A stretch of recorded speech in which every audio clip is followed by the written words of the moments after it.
Bonjour, bonjour. Aujourd'hui, je vais vous parler, ou je vais vous dire, vous dévoiler les 10 façons de vous débarrasser de vos objets quand vous avez décidé de vous en défaire.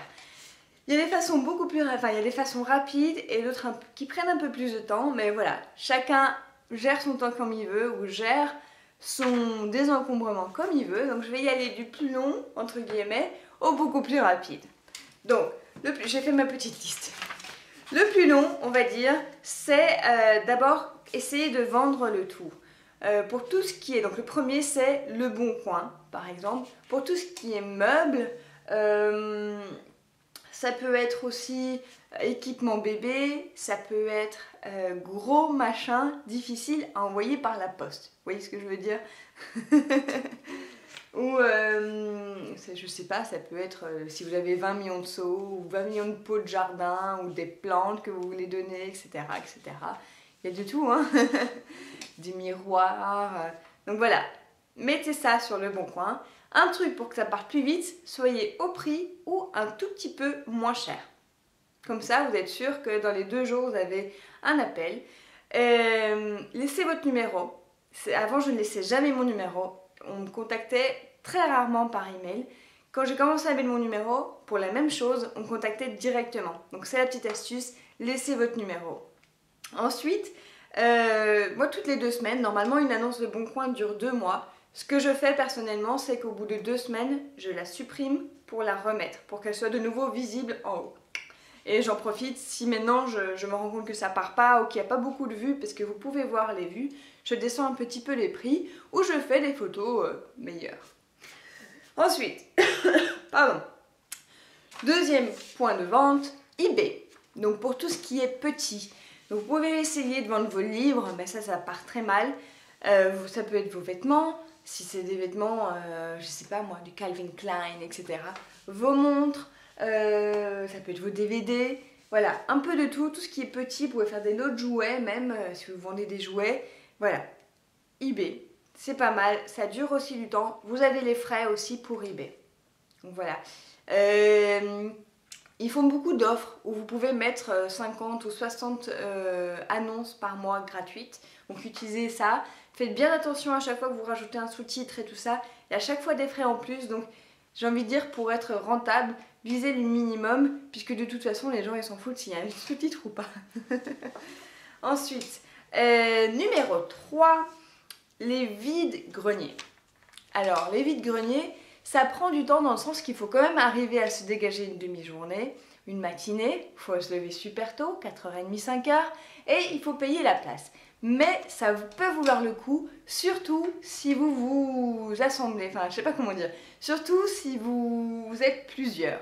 Donc vous pouvez le faire à 2 par exemple, vous bookez votre stand en fonction de ce que vous avez.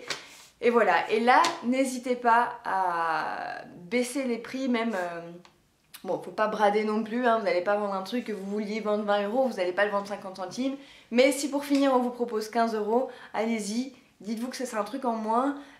Voilà, c'est un truc en moins à redéplacer dans la voiture, à redéplacer dans l'appart, etc., etc.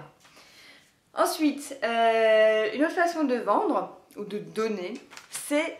alors, en mettant des annonces, moi je l'ai fait par exemple pour donner mes livres au boulot. J'ai mis une annonce en disant voilà, j'ai ces livres-là, qui est intéressé. Je l'ai mis à la cafétéria et en une semaine, 80% de mes livres étaient pris par mes collègues de travail. Vous pouvez faire pareil aussi avec les pages Facebook. Vous avez des pages pour vendre ou vous avez des pages où on donne dans votre ville. N'hésitez pas à chercher ou à la créer. Ensuite, vous avez donnons.org qui est pareil, c'est pour donner. Donc ça peut prendre du temps puisque bon, tout le monde n'y va pas. C'est un peu comme Le Bon Coin, on vous appelle, ah, ça m'intéresse, etc., etc. Ensuite, on va passer aux moyens de plus en plus rapides, on va dire.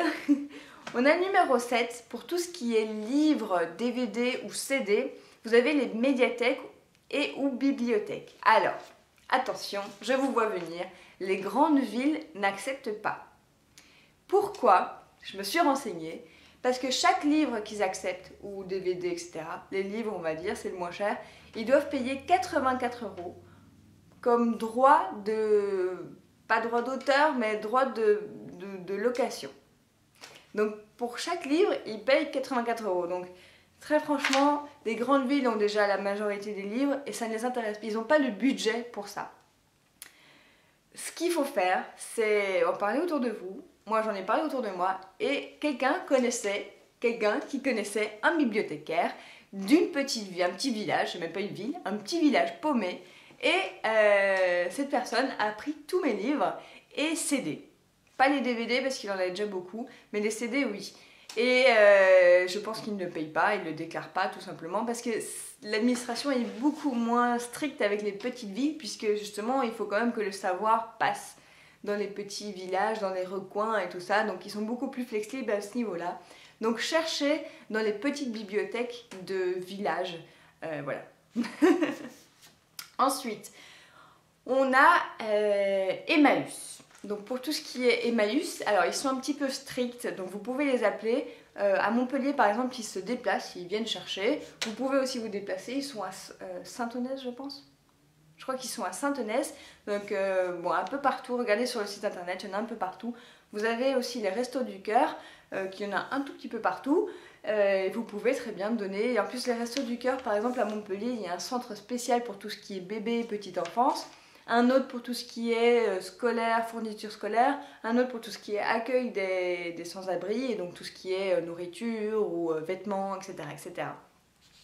Pour Emmaüs, c'est un petit peu précis parce qu'ils veulent pas de meubles abîmés, il faut que ce soit en bon état, tout ce qui... Enfin voilà, les livres, si c'est trop abîmé, ils vont pas les prendre non plus. Donc ils sont un petit peu chiants, entre guillemets, mais voilà. Si vous avez des trucs en bon état, ça vaut le coup de les donner. Ensuite, on a tout ce qui est vêtements. Ça va être plus facile aussi de les donner dans les relais. Donc vous avez sûrement des grosses caisses de relais ou d'un autre nom, point vêtements, point vert, point machin. Laissez-les là dans un sac bien fermé et pour éviter qu'ils prennent l'eau. Et voilà, c'est plus rapide, il n'y a pas.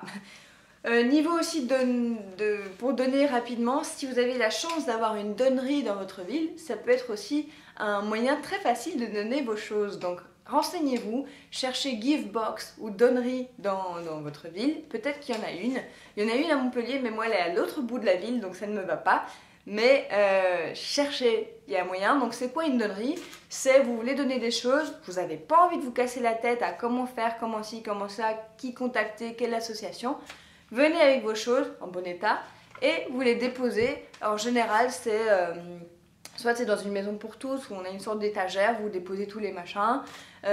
Donc faites quand même attention à ne pas laisser de couteaux, ou même si c'est des couteaux pour la cuisine, parce qu'il y a peut-être des enfants qui vont fouiner là-dedans pour chercher s'il n'y a pas des jouets. Donc faites attention à ça, prenez... parce que c'est pas surveillé, donc soyez juste conscient que les petits enfants de 3-4 ans peuvent fouiller dans vos choses, donc faites attention aux objets que vous laissez. Voilà. Ensuite, si maintenant vous voulez vous débarrasser de choses qui ne sont pas donnables, vous avez la poubelle. Si c'est des grands trucs, vous avez des encombrants. Donc là, bon, à Montpellier c'est les jeudis. Dans votre ville, ça peut être un autre jour, mais il suffit pas de le laisser la veille à 20h. Il faut appeler, il faut prendre rendez-vous pour dire ok, je veux laisser ça, ça, ça, ça, ça. Ils demandent combien de choses vous laissez pour savoir quel camion il doit prendre.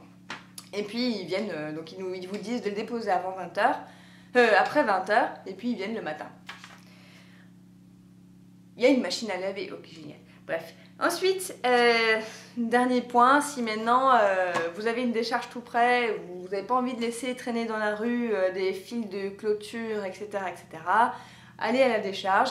C'est très bien aussi pour y déposer vos peintures usagées, les huiles usagées, etc., etc., tout ce qui est un peu toxique.